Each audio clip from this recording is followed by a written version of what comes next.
Captain Alina Vasquez stood on the bridge of the starbound Pioneer, staring at the blue marble that had once been humanity's home. 500 years had passed since they left Earth on their deep space exploration mission. The planet looked different now. Strange structures orbited in perfect geometric patterns, and the continents showed signs of massive terraforming projects that changed the very shape of the landmasses. "Commander Mitchell, what are you reading on the scanners?" Alina asked, her weathered face showing concern. The decades of space travel had aged her, but the life extension technology they had developed during their journey kept her mind sharp and her body strong. Sarah Mitchell, the ship's military strategist, frowned at her display. "Captain, I'm detecting massive energy signatures across the planet's surface. These aren't human technologies. The power output is enormous, but the efficiency is surprisingly low. Whatever built these structures uses brute force rather than elegance." Dr. Marcus Chen looked up from his science station. His eyes showed the wisdom of someone who had spent centuries studying the mysteries of the universe. "Captain, I'm not detecting any human life signs on Earth, but there are billions of other biological signatures, species I've never encountered." Before Alina felt a chill run down her spine. They had left Earth when humanity was thriving, expanding into the solar system, building colonies on Mars and Europa. The last messages they received before entering the deep void spoke of first contact with alien civilizations. But those messages had stopped coming after their first century of travel. "Alex, how long until we can establish communication with Earth?" Alina asked their chief engineer. Alex Rodriguez wiped his hands on his coveralls. He was the youngest of the crew, barely in his second century, but his mind worked with mechanical precision. "Captain, I've been trying to connect with Earth's communication networks for the past 6 hours. The problem is that all the signals I'm detecting are using completely different protocols. It's like humanity's entire technological infrastructure has been replaced." The bridge fell silent, except for the gentle hum of the ship's systems. The starbound Pioneer was a marvel of human engineering, built with technologies that had taken centuries to develop. Their journey through the void had not been wasted time. They had encountered wonders that challenged everything they thought they knew about physics, biology, and consciousness itself. Alina made a decision that would change everything. "Take us into Earth's atmosphere. Let's see who's living in our house." As the starbound Pioneer descended toward Earth's surface, alarms began blaring across the planet. In the sprawling command center that now occupied what used to be the North American continent, Admiral Kethfer of the Hegemony Alliance stared at his displays in disbelief. "What do you mean an unknown vessel just appeared in our system?" Kethfer demanded. His 4 eyes focused on the tactical display while his secondary arms manipulated the controls with practiced efficiency. The Admiral was a Vekaran, one of the founding species of the Hegemony Alliance that had claimed Earth after humanity's mysterious disappearance. "Sir, the ship just materialized out of nowhere," reported his communications officer, a nervous Zilthuk whose tentacles twitched with anxiety. "Our deep space sensors detected nothing until it was already inside the solar system." Kethfer studied the strange vessel on his screen. It was unlike anything in the Hegemony's extensive databases. The ship's hull seemed to absorb light rather than reflect it, and its shape defied conventional engineering principles. Instead of the bulky, heavily armored designs the Hegemony favored, this vessel was sleek and organic-looking, as if it had been grown rather than built. "Have you tried to communicate with them?" Kethfer asked. "Yes, sir. We've sent standard greeting protocols in all major galactic languages. They haven't responded. High Counselor Zarathol entered the command center, her flowing robes trailing behind her. As a diplomat from the Veltar species, she had spent her career studying the extinct civilizations the hegemony had encountered during their expansion. Admiral, I've reviewed the vessel's design. It bears some similarities to the extinct human ships we've found in archaeological sites.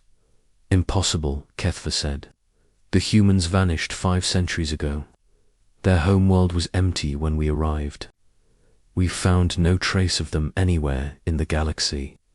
Nevertheless, the similarities are too significant to ignore, Zarathol replied. The proportions, the energy signatures, even the way it moves through space. This could be a human vessel. On the starbound Pioneer, Alina watched as dozens of alien ships rose from Earth's surface to intercept them. The vessels were massive, clearly built for intimidation rather than efficiency. Their hulls bristled with weapons that glowed with threatening energy. Captain, Sarah reported, we're being painted by targeting systems. Multiple vessels are taking aggressive positions around us. Alina remained calm. Dr. Chen, are you detecting any human settlements on the planet? Marcus studied his readings carefully. I'm detecting some interesting energy patterns in underground facilities. The signatures are faint, but they could be human in origin. It's possible some of our people went underground when these aliens arrived. Engineer Rodriguez, status of our defensive systems. Alex smiled. Captain, our friends down there are using technology that's about 3 centuries behind what we developed during our journey. Their weapons are powerful, but they're like trying to break down a door with a sledgehammer when you need a scalpel. Alina nodded. The technologies they had discovered during their deep space journey had revolutionized their understanding of physics itself. They had learned to manipulate matter at the quantum level, to harness energy from the vacuum of space, and to create materials that existed in multiple dimensions simultaneously. Open a communication channel, Alina ordered. Let's introduce ourselves to our uninvited guests. The first voice that came through the speakers was deep and authoritative, speaking in a language the universal translators quickly decoded. Unknown vessel, you have entered hegemony space without authorization. Identify yourself immediately or face the consequences.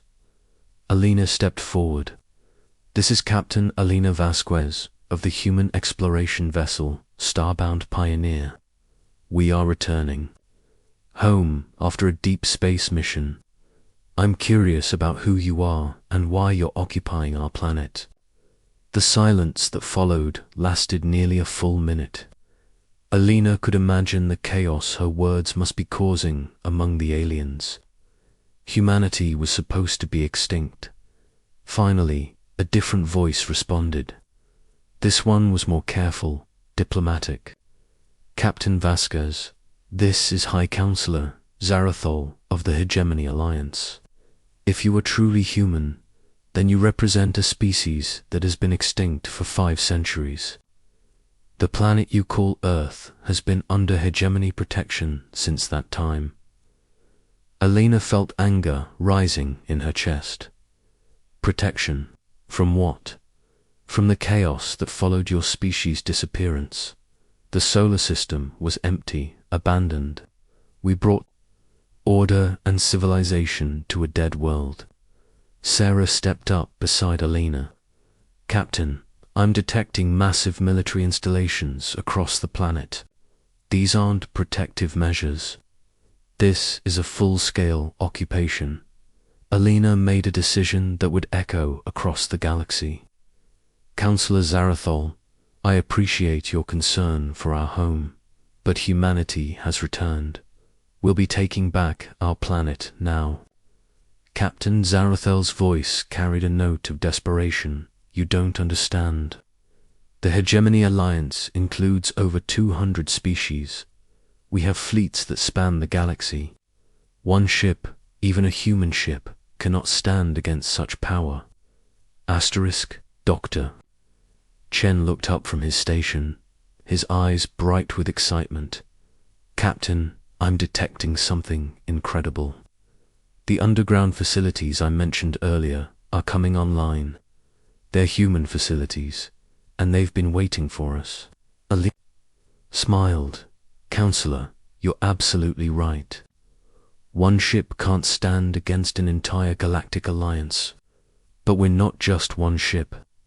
Across Earth's surface, hidden installations that had been dormant for centuries began to activate. Massive doors opened in mountainsides, revealing structures that defied alien understanding. The humans who had remained on Earth after the starbound pioneer's departure hadn't been idle. They had been preparing. The thing about humans, Elena continued, is that we're very good at preparing for the worst. When we realized the galaxy was full of aggressive species, we didn't just run away, we got ready. Admiral Kethver watched in horror as his sensors detected energy signatures unlike anything in hegemony databases. The human underground installations were powering up with technologies that made the hegemony's most advanced systems look primitive. Sir, his tactical officer reported, the human facilities are generating power outputs that should be impossible. Our models say that much energy would tear apart the planet's crust. Yet the planet remains intact, Kethver observed grimly, which means their technology is beyond our understanding. Elena's voice came through the communication system again.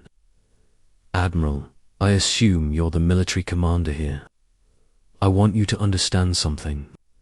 We didn't come back to Earth to start a war. We came back to come home. But if you insist on standing in our way, you're going to discover why humanity survived long enough to spread across the galaxy. The Admiral stared at the readings from his sensors. The single human ship hadn't moved, but it was now surrounded by energy fields that his weapons couldn't penetrate. The underground installations were creating a defensive grid around the entire planet, and most disturbing of all, his deep space sensors were detecting something approaching from the outer system. Counselor Kethver called to Zarathul, contact the Hegemony Council immediately. Tell them that humanity has returned, and they're not the same species that left 5 centuries ago. Elena looked round the bridge at her crew. They had spent 5 centuries exploring the deepest reaches of space, learning from ancient civilizations and discovering technologies that transformed them from a simple planetary species into something far more advanced. They had hoped to return to a thriving Earth, but they had prepared for this possibility as well. Dr. Chen, she said, send the awakening signal to all human colonies. Let them know it's time to come home. Marcus nodded and began transmitting a complex sequence of quantum-encoded messages. Across the galaxy, in hidden colonies and secret installations, humans who had been waiting for centuries received the signal they had been hoping for. The Hegemony Alliance was about to learn that humanity had never truly disappeared. They had simply been getting ready to reclaim their place in the galaxy. And they had become something the aliens never expected, something that would challenge the very foundation of galactic civilization. As the first phase of humanity's return began, Elena looked out at the stars and smiled. The long journey home was finally over. But the real adventure was just beginning. Admiral Kethver stood in the war room of the Hegemony's primary command station, surrounded by holographic displays showing the positions of his fleet. 200 warships had assembled in Earth's orbit, the largest concentration of military power the Hegemony had ever deployed against a single target. Each vessel was a monument to alien engineering, bristling with weapons that could reduce entire cities to ash. Status report, Kethva demanded, his 4 eyes scanning the tactical displays.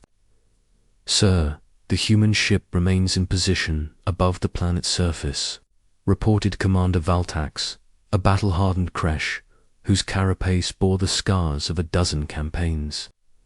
Our weapons are locked onto the target, but our targeting systems are having difficulty maintaining a lock.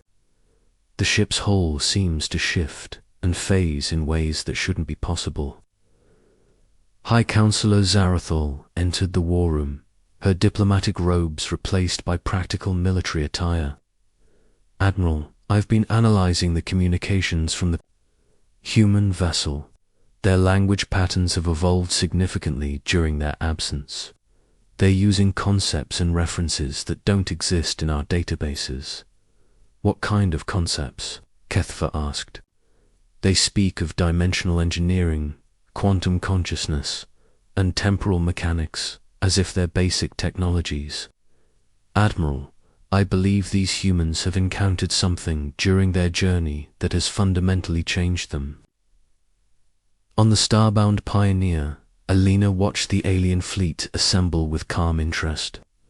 The sight of 200 warships would have terrified the humans who had left Earth 5 centuries ago, but Alina and her crew had seen things in the deep void that made alien fleets seem small and petty.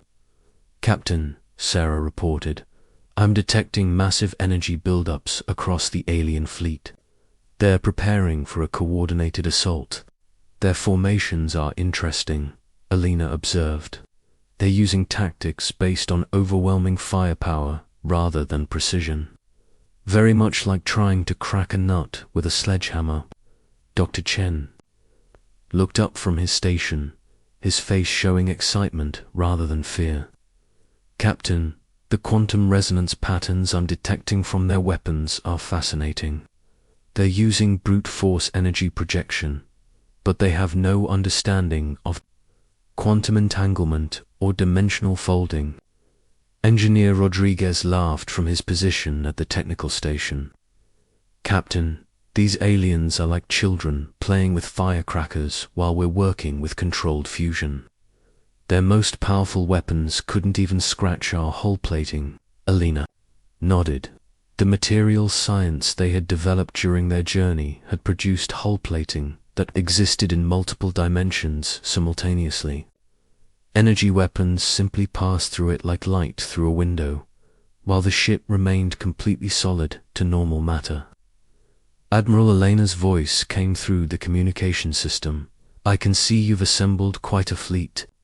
Very impressive.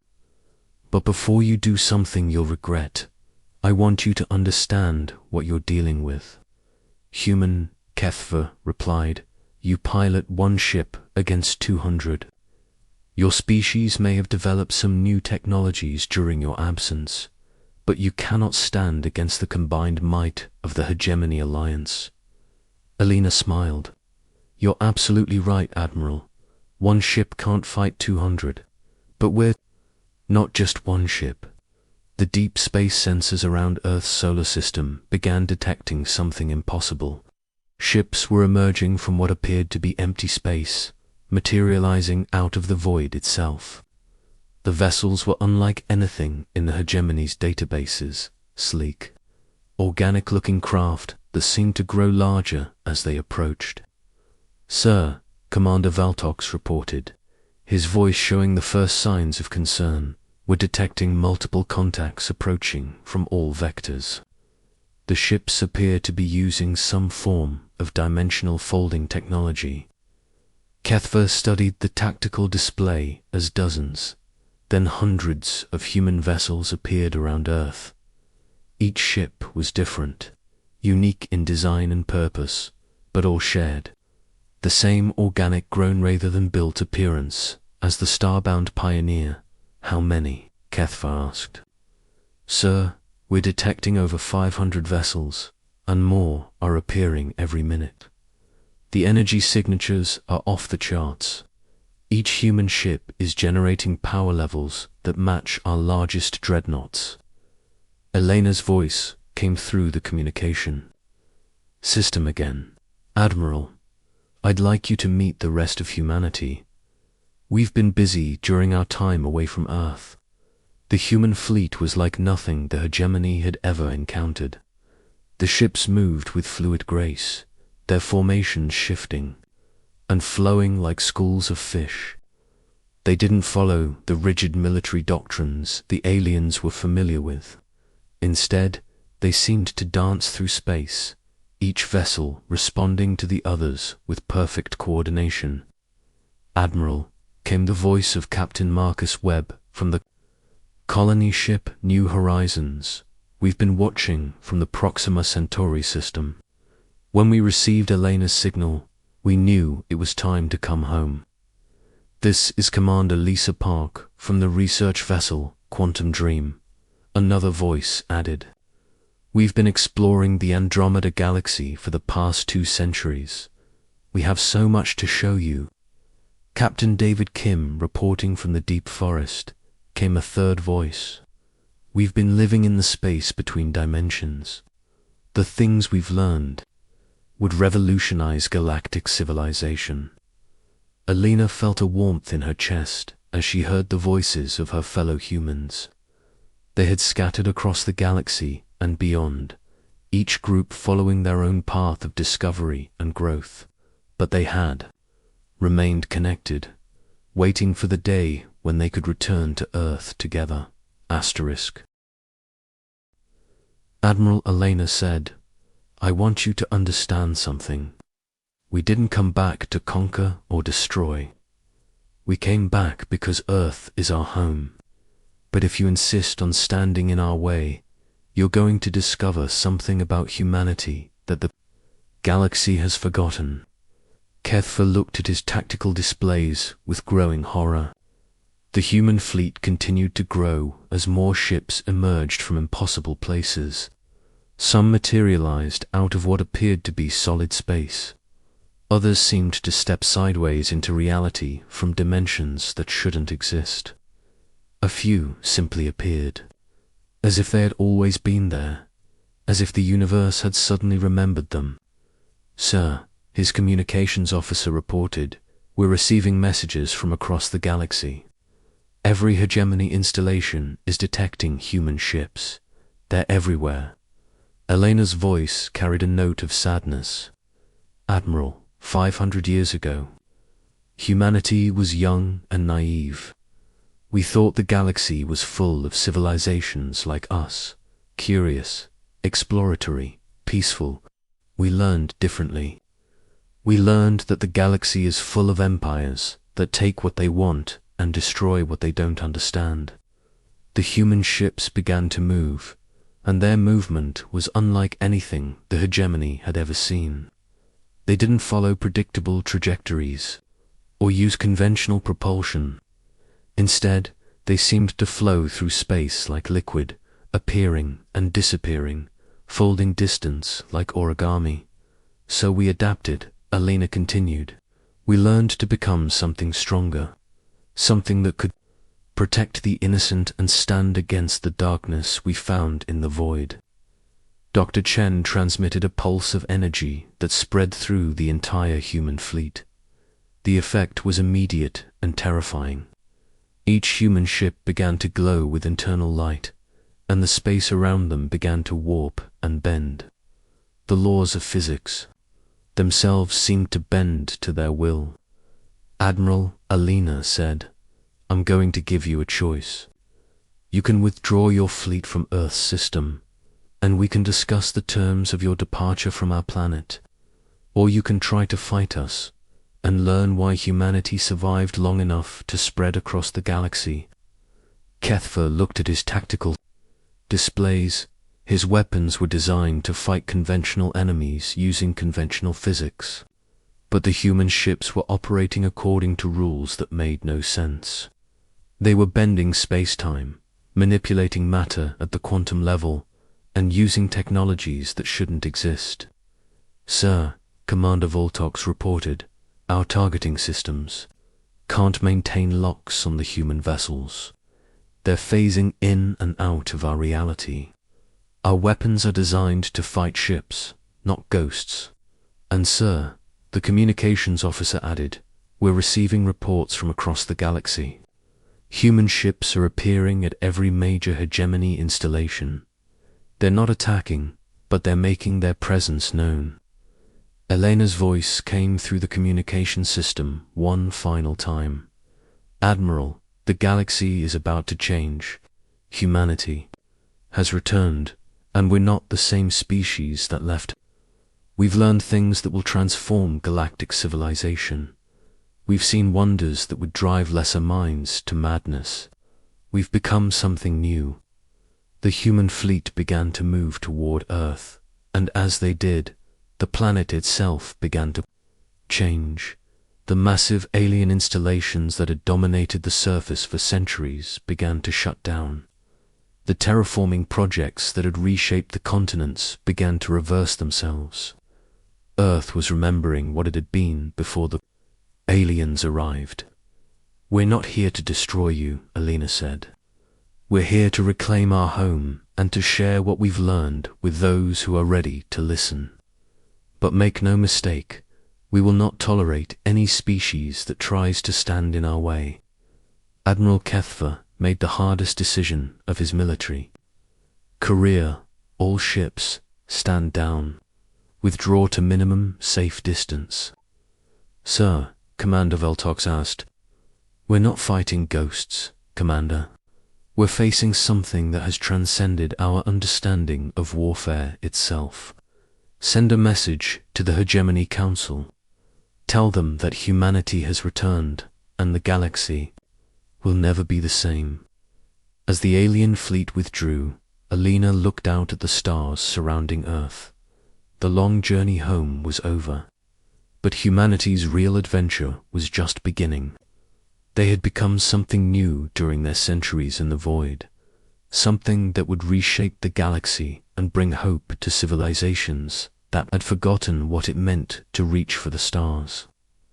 The age of the Hegemony Alliance was ending. The age of humanity's return had begun, and with it, a new chapter in the history of galactic civilization. The humans had learned that the universe was vast and full of wonders, and they intended to share those wonders with any species brave enough to join them in their exploration of the infinite possibilities that lay beyond the stars. Elena smiled as she watched Earth's surface begin to bloom with familiar colors. Humanity was home, and this time they were strong enough to stay. Asterisk.